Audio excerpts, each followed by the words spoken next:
I don't know if I can make a video today. I got a plan. Hey everybody, Ask Me Anything, the first official Ask Me Anything of this channel. There's a lot of great questions and a couple of curious questions, but you know who you are.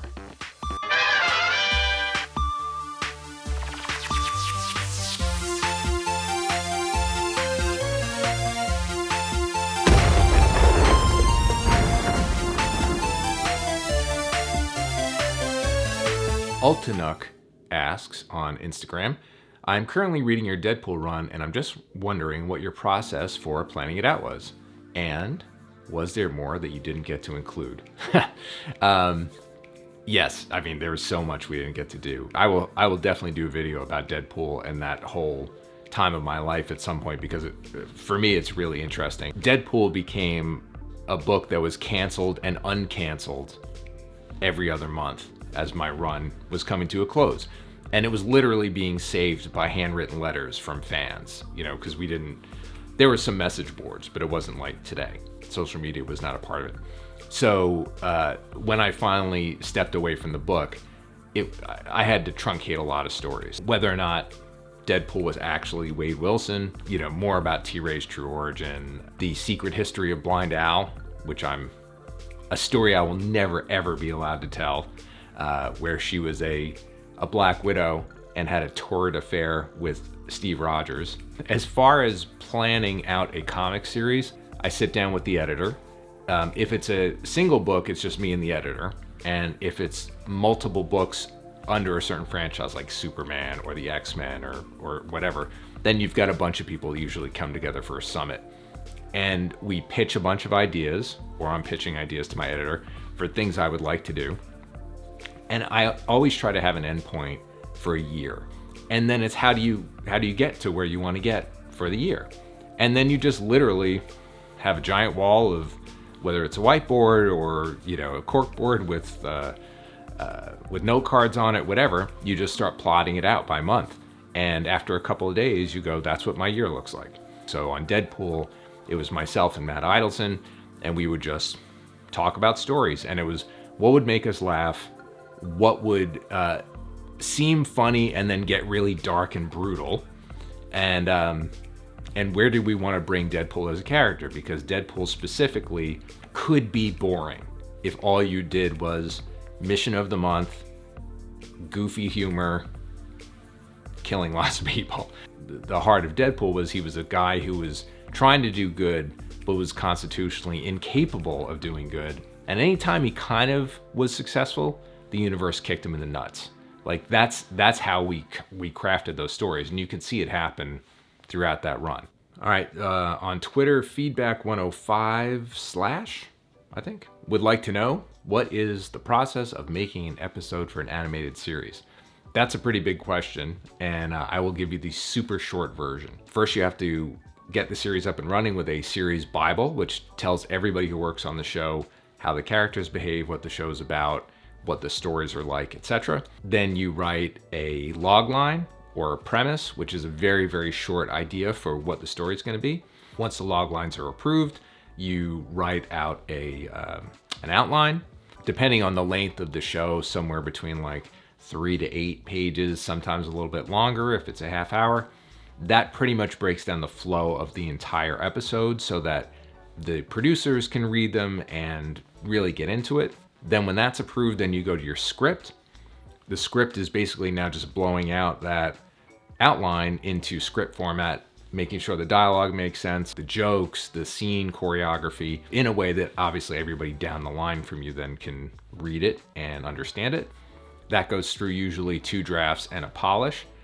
Often you're working with a story editor who's helping you as the writer, make sure that you're staying on point, that the characters are in voice, that the story makes sense in the big picture. Then once that is locked, it goes to the board team. They break down storyboards, so that's the first rough sketches of what the episode's gonna look like.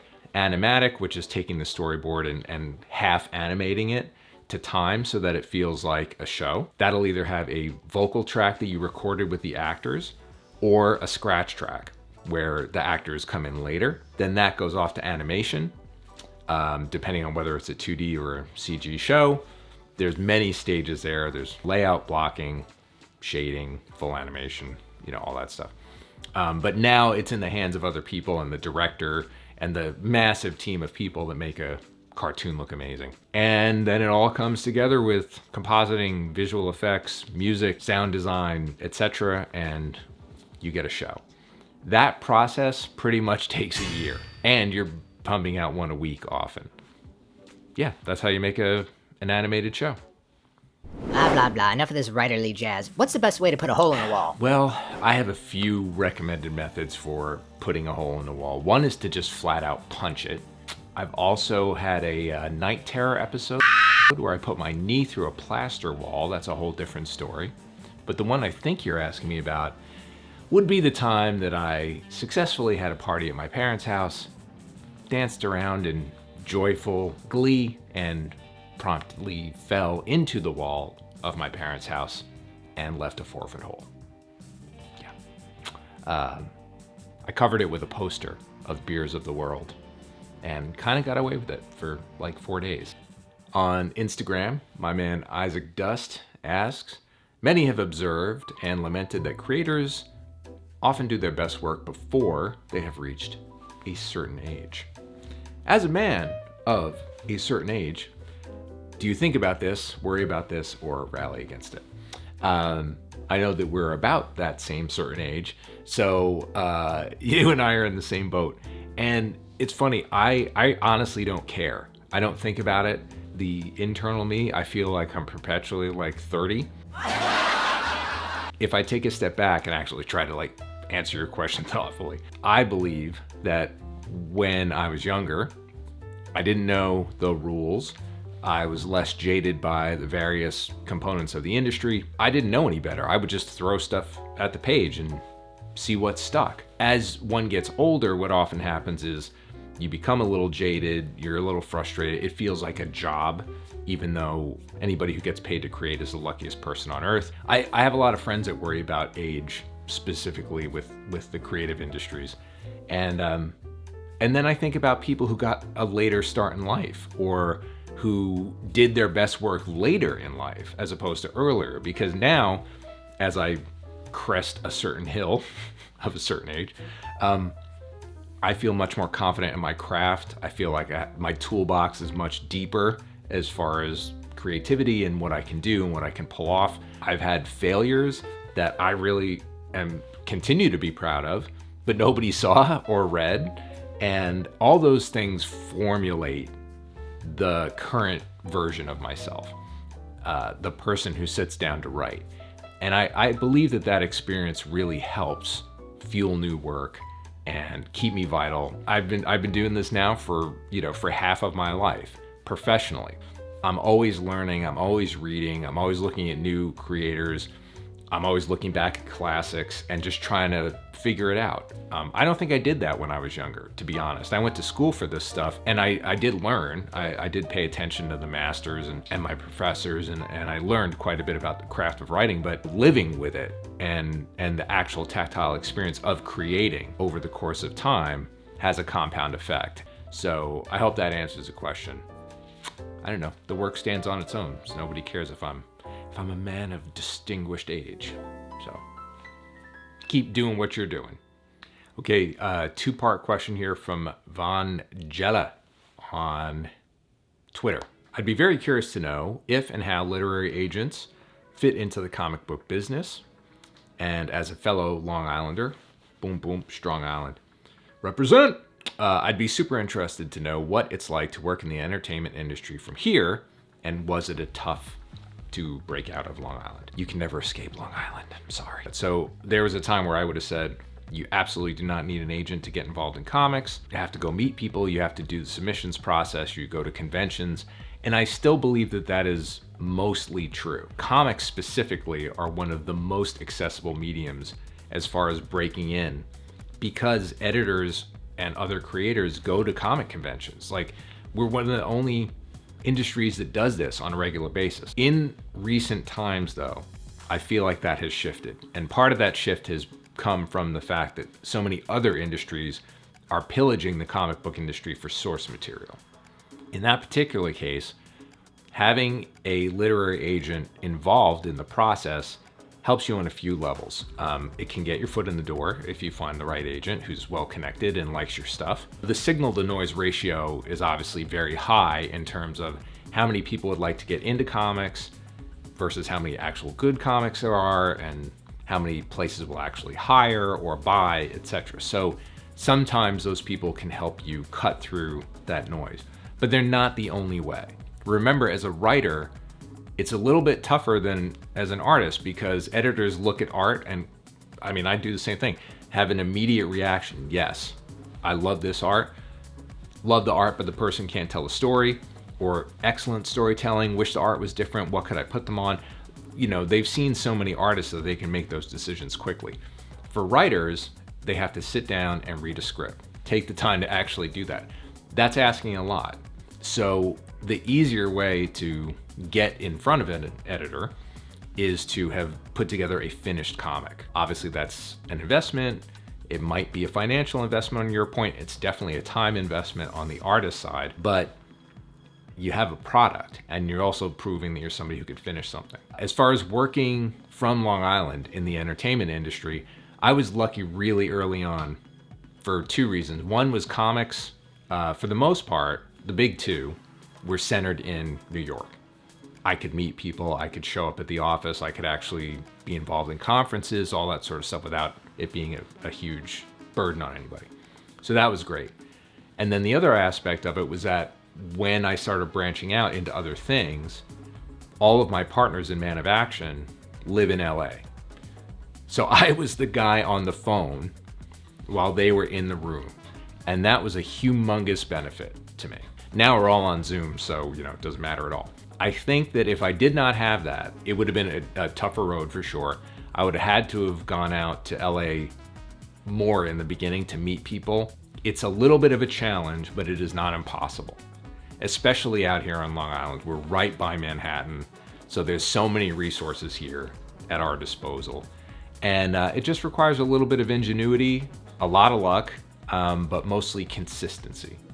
Keep making work, keep finding people to work with, keep showing your work to the world, and that's it. That's the magic formula.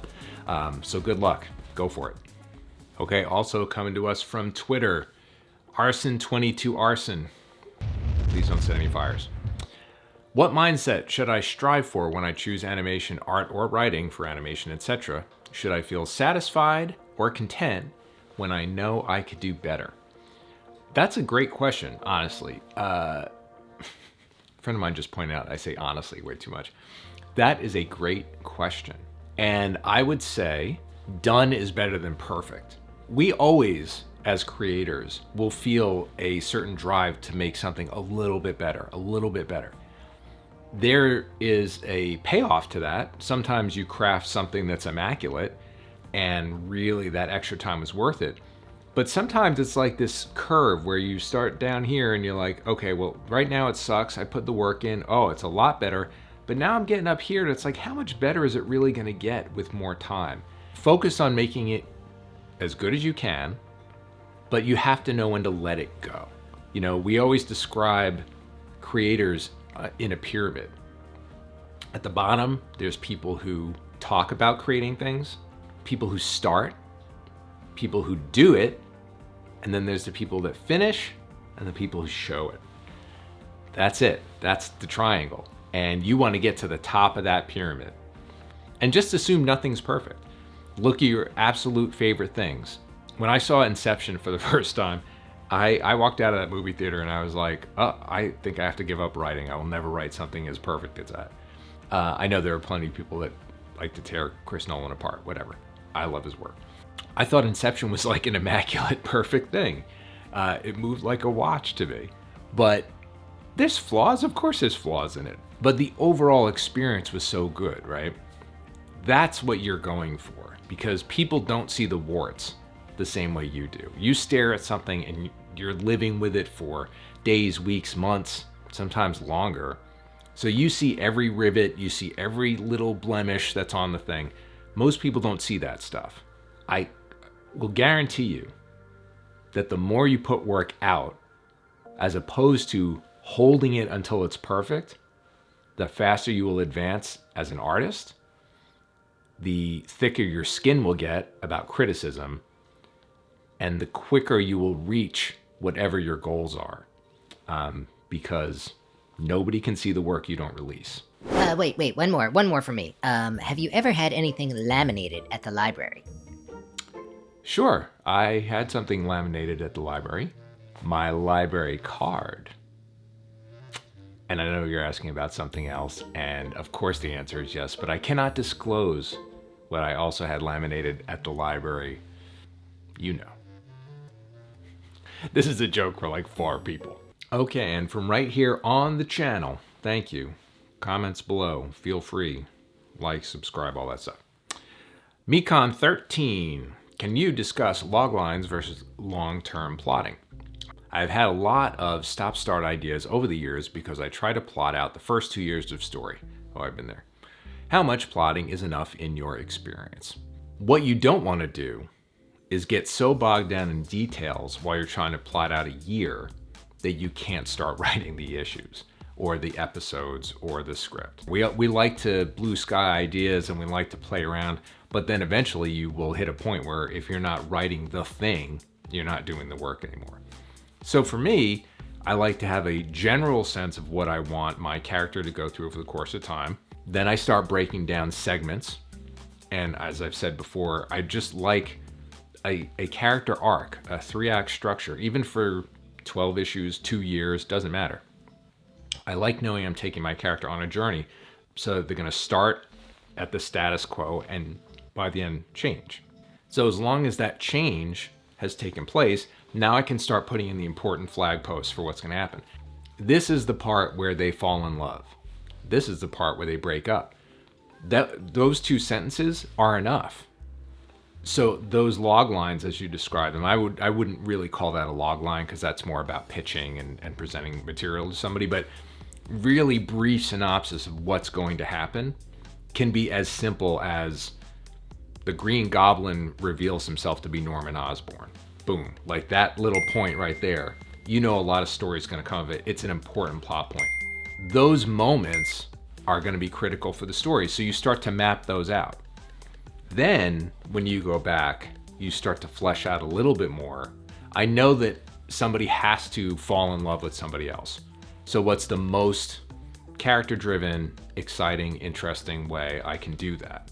That's when you're now outlining. This is where people can really get jammed up though, because like you said, you get so bogged down in detail early on, you're trying to write the whole story and, say for example, you are doing 2 years worth of a comic. That's 24 stories, 24 chapters, and you want to know every chapter before you go on. I don't think that's useful. Do people do it? 100%. Do people also just start at chapter 1 with no net and no plan and they just write? Yeah, absolutely. That is not my style.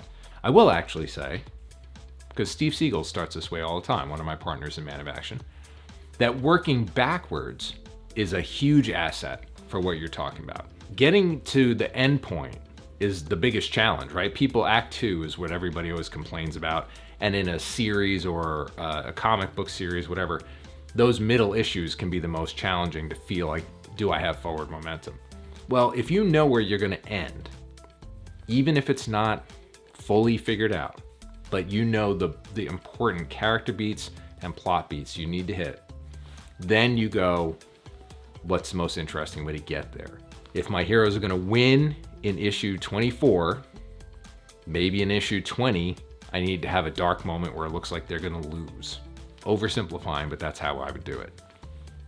And that means maybe in issue 19, things are going really good. So you play with the audience, you mess with them so that it feels like a good roller coaster ride.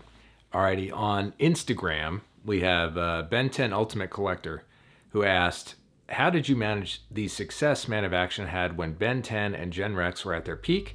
How does it feel to be the creator of an amazing franchise that started from the bottom and managed to get a Marvel DC level, even surpassing them in popularity back in the day? And then the question goes on to ask more stuff about Ben 10, but let me just start there. First of all, never in a million years did any of us at Man of Action expect this thing we created to blow up. You know, it was lightning in a bottle. It was the right project at the right time, and it's very kind of you and of all our Ben 10 fans to say such nice things about it. I don't know that Ben 10 has ever rivaled Marvel or DC, but it's very nice of you to say so. It's an incredible feeling to have created something that you know has reached people all over the world. I mean, Ben 10 has been around now for 15 years, and there have been obviously multiple iterations, and it's played in countries all over the globe. Like, that's special. I'm incredibly grateful, and all the guys at Man of Action are incredibly grateful for anybody who's ever, you know, watched a Ben 10 and enjoyed it. To have that opportunity has been amazing, and we love our Ben 10 fans. You guys ask questions I cannot answer, and I'm sorry about that. But I still love you, and I want to keep you around.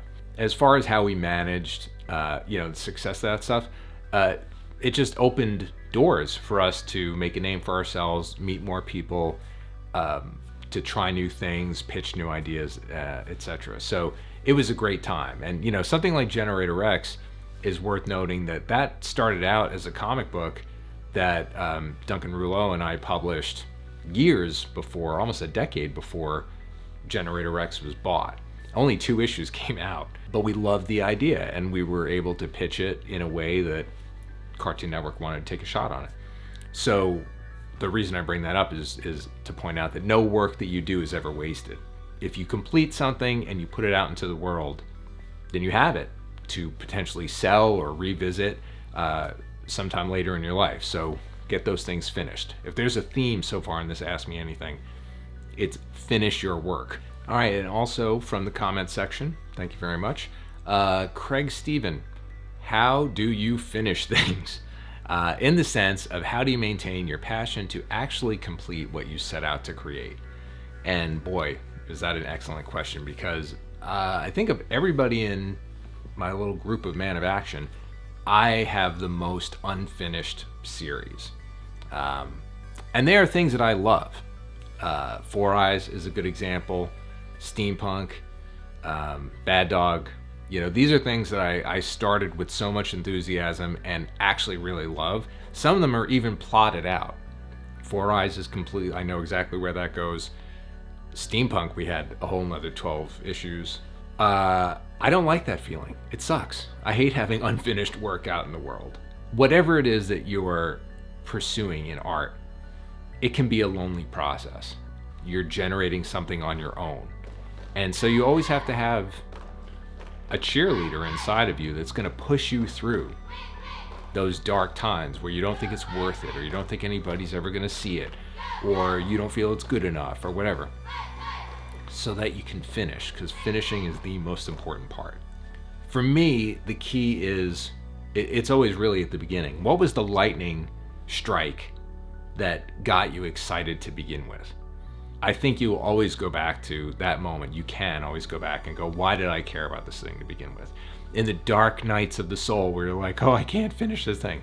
It's like, yeah, but I created this thing because I love it and I want to see it live. That's where you have to keep coming back to. If you are chasing a tail, like it looks like everybody's selling cartoons with fruit in it, so I'm going to make a fruit cartoon because I want to sell it, that will not sustain you. I guarantee it. Money is not the answer. And selling something for the sake of selling something, for most people, I can't speak for everybody, is not the answer. Not for a long-term project. And certainly not for something you're going to self-finance or just work on weekends or try to do on your own. You've got to be doing it for love. Don't chase somebody else's dream. Chase your own. Okay, so that's it. Those are the questions that we got in this round of Ask Me Anything. Thank you, everybody who submitted a question. I was very happy to get them, and it would have been really short video if I only got questions from somebody. No, seriously, that's one of my oldest friends. You know I love you, man. And what didn't I cover? What do you want to know more about? Let me know in the comment section, please. I'm really interested in what you want to know more about, what I can share, that would be useful for you in your creative endeavors. So fire away in the comment section below, or Twitter or Instagram at that Joe Kelly. Ask away, and I will do my best to get to you or to do videos about the things that you want to talk about in the future. So thanks again, and go make some stuff.